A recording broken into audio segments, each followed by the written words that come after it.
کئی سال پہلے ایک صاحب آئے، نیو یارک سے آئے تھے، اور انہوں نے اپنا تعارف کروایا مکی مسجد میں بھائی امین صاحب رحمۃ اللہ علیہ۔ تو انہوں نے تعارف کروایا کہ میں یہ ہوں اور اس تنظیم سے بھی میرا تعلق ہے۔ یہودیوں کی ایک تنظیم تھی، اور میں اس تبلیغ کے بارے میں معلوم کرنا چاہتا ہوں کہ لوگ بہت ڈرے ہوئے ہیں ان سے کہ ان کے پاس ہے کیا چیز ہے کہ یہ ایک ایسا خاموش انقلاب لے کر آ رہے ہیں ساری دنیا میں، وہ ہے کیا چیز ان کے پاس۔ خیر وہ انہوں نے یہ آ کے بات کی، پھر وہ چلے گئے۔ انہوں نے اپنا پتہ دے دیا گزری میں، ڈیفنس میں، وہاں پر کا مکان۔ تو ان کا فون آ گیا کہ آپ اگر کچھ ساتھی بھیجیں تو میں اسے کچھ سوالات کرنا چاہتا ہوں۔ تو بھائی امین صاحب رحمۃ اللہ علیہ نے مجھے اور ایک سرکاری بڑے افسر تھے اس وقت، اب تو وہ خیر وہ بھی ریٹائر ہو گئے، تو ان سے کہا کہ آپ دونوں جو ہیں ان کے گھر چلے جائیں۔ پتہ لے لیا، گاڑی میں گئے۔ تو جب گاڑی میں پہنچے تو وہ گھر میں اطلاع ملی وہ تو ہے نہیں، وہ تو واک کے لیے گئے۔ تو خیر ان کو فون کیا کہ بھئی ہم آپ کے گھر پہنچ گئے ہیں، آپ کو سوالات کرنے تھے۔ تو انہوں نے کہا ہاں میں آ رہا ہوں بھی، آپ وہیں کھڑے رہیں۔ اتنے میں دیکھا کہ وہ اتنی سی انہوں نے وہ چڈی پہنی ہوئی تھی اور اتنا بڑا کتا ان کے ساتھ۔ خیر وہ کہنے ابھی میں چہل قدمی کر کے آیا ہوں، خیر وہ اندر بھی بلاتا ہوں۔ خیر شلوار قمیض انہوں نے پہنی اس حال میں، اور پھر ہمیں اندر بلایا۔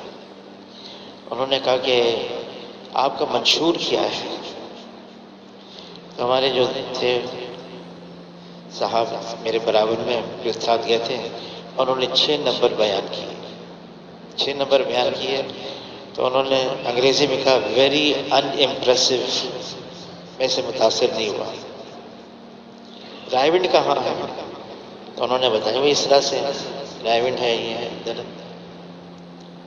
تو کہا میں وہاں جاؤں گا۔ اچھا ٹھیک ہے، جب آپ جائیں تو ہمیں بتا دیں۔ ہم واپس آ گئے مکی مسجد۔ اب پہنچے ہی ہیں مکی مسجد، ان کا فون آ گیا کہ میں ابھی جاؤں گا رائے ونڈ۔ ابھی تو رات کو کہا 1 بجے کا میں نے جہاز وہ کا بکنگ کروا دی، رات کے 1 بجے ہی پہنچ جاؤں گا۔ میں صبح 3 بجے رائے ونڈ میں ہوں گا۔ تم نے اچھا آپ کے لیے انتظام کرتے ہیں، کوئی سواری آ جائے ایئرپورٹ پر آپ کو لے کے جائے۔ تو کسی کے ذمے لگایا کہ بھائی ان کو رائے ونڈ لے کے جانا۔ تو کہنے لگے فون پہ میں راؤ عبد الوہاب صاحب سے بھی ملنا چاہتا ہوں۔ تو ہم تو ایسا نام لیں گے، حاجی صاحب کا نہیں لیتے تھے، راؤ عبد الوہاب۔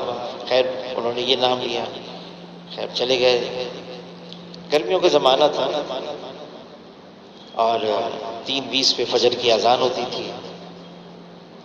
صاحب ہم نے کہا ہم نے کارگزاری بعد میں بتائی، انہوں نے بعد میں کارگزاری سنائی کہ اس وقت اذان ہو رہی تھی فجر کی جب ہم رائے ونڈ پہنچے، اور لوگ اپنی قمیض اتار کے لنگی میں اور وہاں سوئے ہوئے تھے۔ اذان ہوئی تو لوگ اٹھنے لگے۔ تو یہ سارا منظر دیکھیں یہ کیا ہو رہا ہے یہاں پر، یہ کون کیا ہے؟ یہ تو یہاں سو رہے تھے، اذان ہو گئی اب اٹھیں وضو کریں گے۔ اب پھر کیا ہوگا کہ کچھ نماز ہوگی۔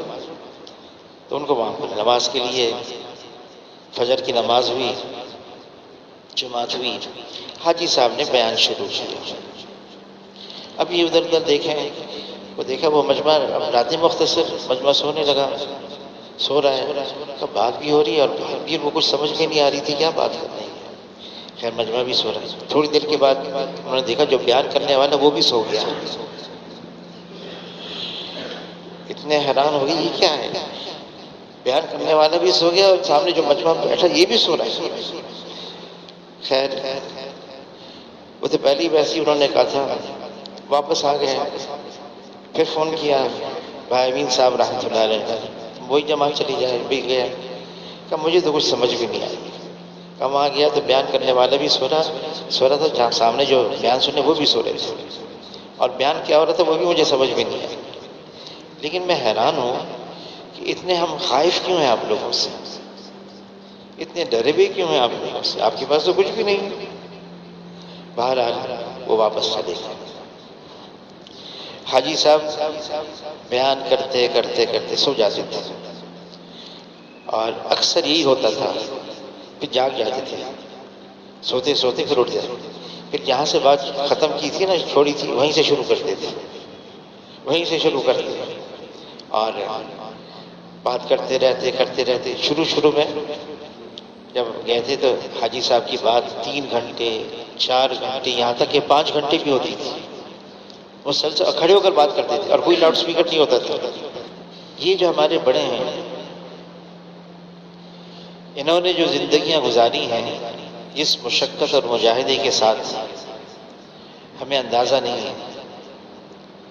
جب رائے میں جب جاتے تھے، شروع میں جب پہلی دفعہ گیا 69 میں، کوئی پنکھا نہیں، ایک بلب جلتا تھا بیچ میں بس، اور مشکل سے اس کی روشنی ہوتی تھی، اسی روشنی میں ہم قرآن کی تلاوت کرتے تھے رات کو، اور وہاں پر پینے کے لیے مٹکے میں پانی ہوتا تھا، کنویں کا پانی ہوتا تھا کھارا، باہر کوئی ہوٹلیں نہیں تھی،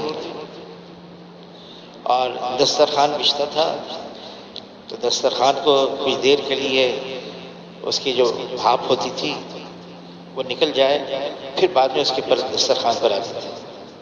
پھر ٹین کے ڈبے تھے ڈالڈا کے زنگ آلود، اس میں پانی ہوتا تھا پینے کے لیے، اور روٹی اتنی موٹی کئی جگہ سے کچی ہوتی تھی، اور سالن بالکل پانی کی طرح۔ کبھی کبھار اس سالن میں چنے کی دال کا کوئی دانہ نکل آتا تھا، جس کو نکل آتا تھا وہ بڑا خوش ہوتا تھا، دکھاتا تھا، جو ساتھ بیٹھے ہوتے تھے کہ بھئی آج چنے کی دال کا دانہ نکل آیا ہے۔ جو مشقتیں اٹھائی انہوں نے۔ پھر حاجی صاحب صرف اپنے لیے نہیں، اوروں کو بھی ترغیب دیتے تھے، نہیں بھائی مشقت اٹھاؤ، ہمارے کام کی بنیاد قربانی ہے، مشقت ہے۔